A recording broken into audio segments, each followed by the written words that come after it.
President Joko Widodo arrived in New Delhi, Republic of India, Friday, the 8th of September 2023, evening. The president's arrival in India is to attend the G20 summit.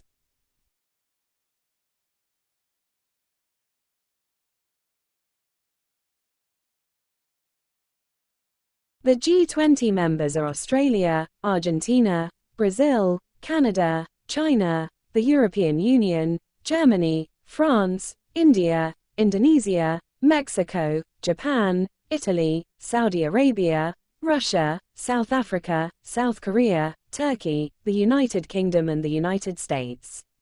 The G20 has a strategic position because collectively it represents 85% of the world economy, 80% of global investment, 75% of international trade and 60% of the world's population.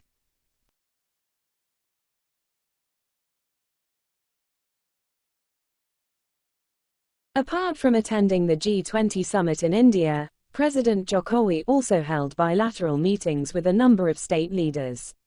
The president met with the President of the United Arab Emirates Mohammed bin Zayed Al Nahyan, the Prime Minister of the Netherlands Mark Rutte, the President of the French Republic Emmanuel Macron, and the Prime Minister of Italy Giorgia Meloni.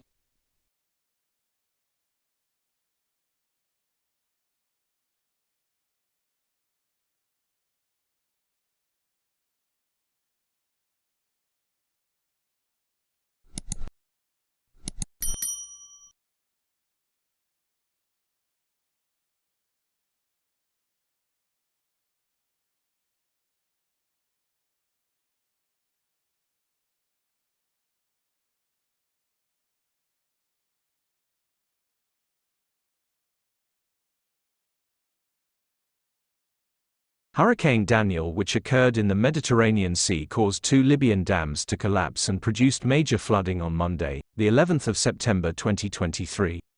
The dams that collapsed were the Al Balad Dam with a capacity of 1.5 million cubic meters of water and the Abu Mansour Dam with a capacity of 22.5 million cubic meters of water. The flood swept a quarter of the eastern coastal area in the city of Derna, Libya, which is inhabited by around 90,000 residents. More than 11,300 people were confirmed dead as of Thursday, the 14th of September 2023. However, the death toll is expected to be higher, even reaching 20,000 people. Deputy Mayor Derna said that the 2 dams had not been properly maintained since 2002. This shows that the old Libyan government led by Muammar Gaddafi from 1969 to 2011 and subsequent governments failed to guarantee the maintenance of the country's important infrastructure. Experts estimate 30 million cubic meters of water was released when the dam broke. This is the equivalent of 12,000 Olympic-sized swimming pools. On the other hand, the difference in height between the 2 dams causes the water to hit with greater force. The damage caused dam water to flow towards Derna for about 12 kilometers, down through the river, and finally reached the sea.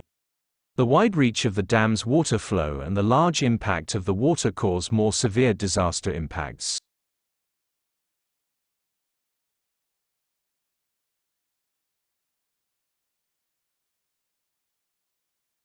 The demonstration ended in anarchy at the Batam Port Agency office on Monday, September 11, 2023, ending with the arrest of 43 people by the police. 22 security personnel were injured, including one person who underwent surgery due to injuries caused by being thrown by the perpetrators. The police suspect some of them as provocateurs who triggered the chaos. After the arrest, the police carried out urine tests on them, and 5 of them tested positive for drug use.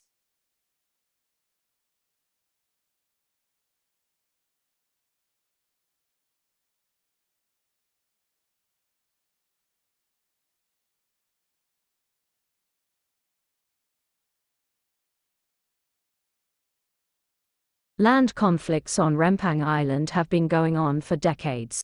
This area was actually inhabited by local people and immigrants long before the formation of the Batam Business Board. However, the people who live on the island do not have land ownership certificates. This is because most of the land on the island was originally a forest area under the Ministry of Environment and Forestry. The Batam Business Agency itself was only formed in October 1971, when it was initiated by former President B.J. Habibie. At that time, the central government and the Batam Concession Agency issued land management rights to the private company Makmur Elok Graha. The situation became complicated when a large investor from China, Xinyi Group, finally entered Rempang Island in 2022. The rights to the land were still owned by the private sector as per the decree issued in 2001. Meanwhile, the community, which numbered around 7,500 people and had been inhabiting it for decades, refused to be relocated.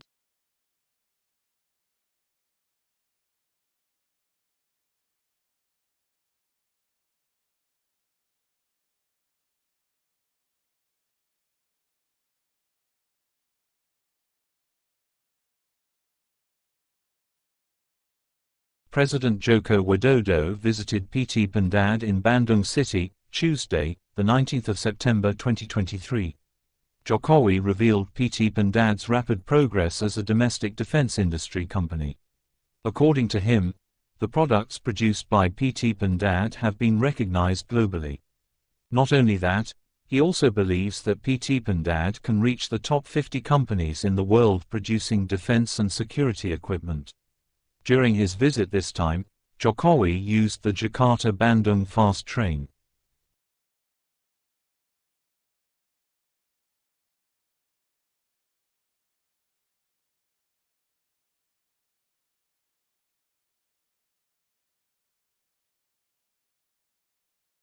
Previously, President Joko Widodo tested the Jakarta-Bandung high-speed train on Wednesday, the 13th of September 2023.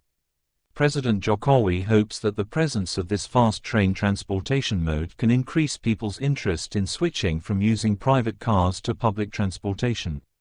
This is important in order to reduce traffic jams and air pollution in Jakarta, Bandung and surrounding areas.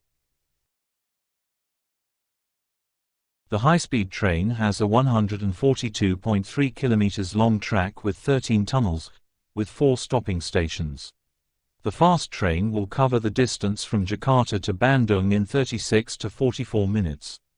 The fast train will operate using the latest generation County Route 400 AF at speeds of up to 350 km per hour.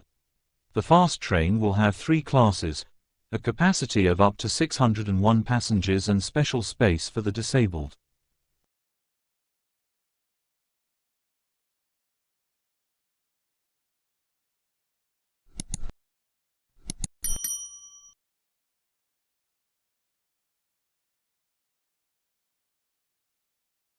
Thanks for watching this video. You can help others and support us by share this channel to others.